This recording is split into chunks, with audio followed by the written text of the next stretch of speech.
حدیث میں آتا ہے، اور یہ مشکات شریف میں بھی حدیث ہے، مسند احمد ابن حنبل کے حوالے سے اور جامع ترمذی کے حوالے سے، حضور فرماتے ہیں، حارث اشعری رضی اللہ تعالیٰ عنہ اس کے راوی ہیں، انی آمرکم بخمس، مسلمانوں میں تمہیں 5 باتوں کا حکم دے رہا ہوں، اللہ امرنی بہن، ایک روایت میں یہ اضافی الفاظ ہے، اللہ نے مجھے حکم دیا ہے ان کا، اپنی طرف سے نہیں دے رہا، حالانکہ حضور کو اختیار تھا، آپ اپنی طرف سے بھی حکم دے سکتے تھے۔ وہ 5 باتیں کیا ہیں؟ بالجماعت والسمع والطاعت والہجرت والجہاد فی سبیل اللہ۔ کتنا بڑا مجمع اس وقت یہاں ہے، کیا میں پوچھ سکتا ہوں کتنے لوگوں نے یہ حدیث سنی ہے آج سے پہلے؟ ذرا ہاتھ اٹھائیں، کیا وجہ ہے؟ دیکھیے 5 چیزیں وہ ہیں جو ہم میں سے ہر ایک کو یاد ہے، حدیث یاد ہونا ہو اس کا ایسنس تو یاد ہے۔ بنی الاسلام علی 5، شہادت لا الہ الا اللہ وان محمد رسول اللہ، واقام الصلاۃ وایتاء الزکاۃ وصوم رمضان وحج البیت من استطاع الیہ سبیلا۔ کس کو نہیں معلوم 5 ارکان اسلام؟ اور کس نے فرمایا؟ یہ حضور نے، اور یہ کلام خبریہ ہے، بنی الاسلام علی 5، اس میں امر کا انداز نہیں ہے، خبر ہے۔ اسلام کی تعبیر 5 بنیادوں پر ہے، یہ حدیث ہمیں یاد ہے، اور جس کے کہہ رہے ہیں میں حکم دیتا ہوں تمہیں اور اللہ نے مجھے حکم دیا ہے، یہ 5 باتیں ہمارے ذہن سے نکل گئی، اس لیے کہ ہمارے ذہن میں اسلام کا تصور مذہب کا ہے، دین کا ہے ہی نہیں۔ ہم وہی سمجھتے ہیں کہ نماز، ایک تو یہ کہ ہمارے عقائد ٹھیک ہوں، نماز روزہ حج زکوٰۃ کا تقاضا ہو، اور کچھ جو ہمارے سوشل کسٹمز ہیں، عیدیں منائیں، جمعہ پڑھے، قربانیاں دیا کریں عید الاضحیٰ میں، بچے کا عقیقہ کریں، مردے کو دفنائیں کفنائیں، شادی ہو تو ایجاب و قبول کرائیں، پھیرے نہیں ڈلوائیں گے، بھئی یہ ہمارا دین ہے، ہمارا مذہب ہے، مذہب دین نہیں ہے، یہ دین کا تصور ہی نہیں۔ ہم اتنے خوگر ہو گئے محکومیت کے کہ دین کی اقامت کا تصور، دین کو غالب کرنے کا تصور ہمارے ذہنوں سے نکل گیا، ذہن میں ہے ہی نہیں۔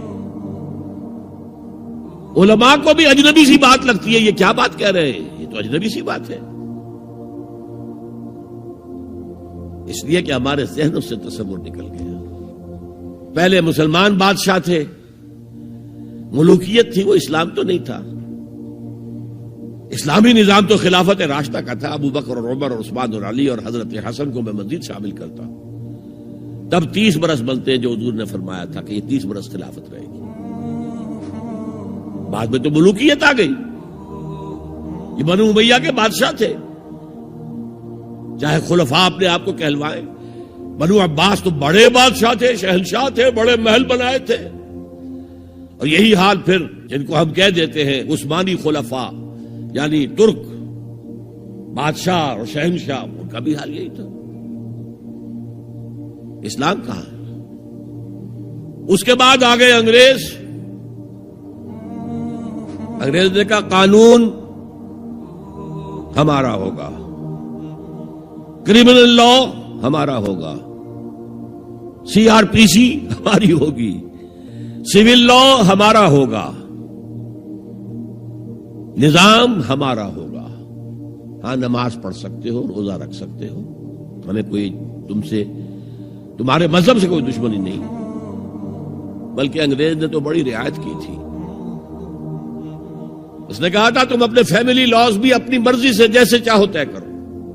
آج مسلمان ممالک میں سے بھی اکثر نے اپنے فیملی لاز چھوڑ کر یورپ کے فیملی لاز اختیار کر لیے، اور پہلی مرتبہ یہ کام کیا تھا ترک نے،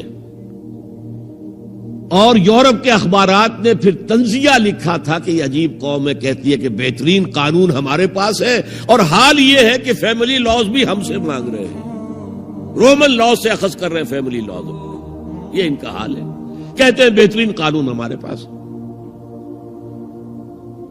تو انگریز کے آنے کے بعد اب ہمارا علماء کا قال اللہ و قال رسول یا مدرسہ چلا لے. بہرحال انہوں نے بڑی خدمتیں کی ہیں. اگر یہ نہ ہوتا تو شاید ہمارے ہاں مساجدیں آباد ہی نہ ہوتی. کم سے کم علماء نے وہ پوزیشنیں جو ہیں وہ پر کی ہیں. ایک ڈھانچہ جو ہے وہ برقرار رکھا ہے, اس میں کوئی شک نہیں, ان کی خدمات ہے. لیکن انگریز نے تو جو بھی تھا صرف اتنی آزادی دی تھی, اسی کو ہم ذہناً ریکنسائل کر چکے ہیں. بس اسلام یہی ہے نہیں. اور آج میں آپ کو بتا دوں, امریکہ اور انگلینڈ خاص طور پر اور بقیہ عیسائی مملکتیں بھی بالعموم اسلام کے خلاف جو جنگ جاری کر رہے ہیں اور تیزی کے ساتھ یہ بڑھے گی, اس کا بھی معاملہ یہ ہے کہ مذہب کی حیثیت سے اسلام کے خلاف ان کی کوئی جنگ نہیں. جب بش کہتا ہے کہ ہم تو اسلام کے خلاف نہیں, صحیح کہتا ہے, سچ کہتا ہے. وہ یہ کہہ سکتے ہیں you have come here, you have purchased churches and synagogues and converted into mosques, did we object? تم یہاں آئے, تم نے چرچ خرید کے مسجد بنا لی, سینیگوگ یہودیوں کا خریدا اور مسجد بنا لی, ہم نے کبھی روکا تمہیں؟ تم نمازیں پڑھتے ہو, ہم نے روکا؟ روزے رکھتے ہو, ہم نے روکا؟ بلکہ رمضان میں وائٹ ہاؤس میں ایک افطاری بھی دے دیتے ہیں تمہیں, سیریمونیل. تمہاری عید ہے, بقرعید ہے, ہم کومیموریٹو سٹیمپس جاری کر دیتے ہیں, یہ عید کا جو ہے ڈاک کا ٹکٹ ہے اور یہ بقرعید کا ہے. تو مذہب سے تو ہمیں کوئی اعتراض نہیں, لیکن اسلام کا سیاسی, معاشی اور سماجی نظام, nothing doing. We will not bear it.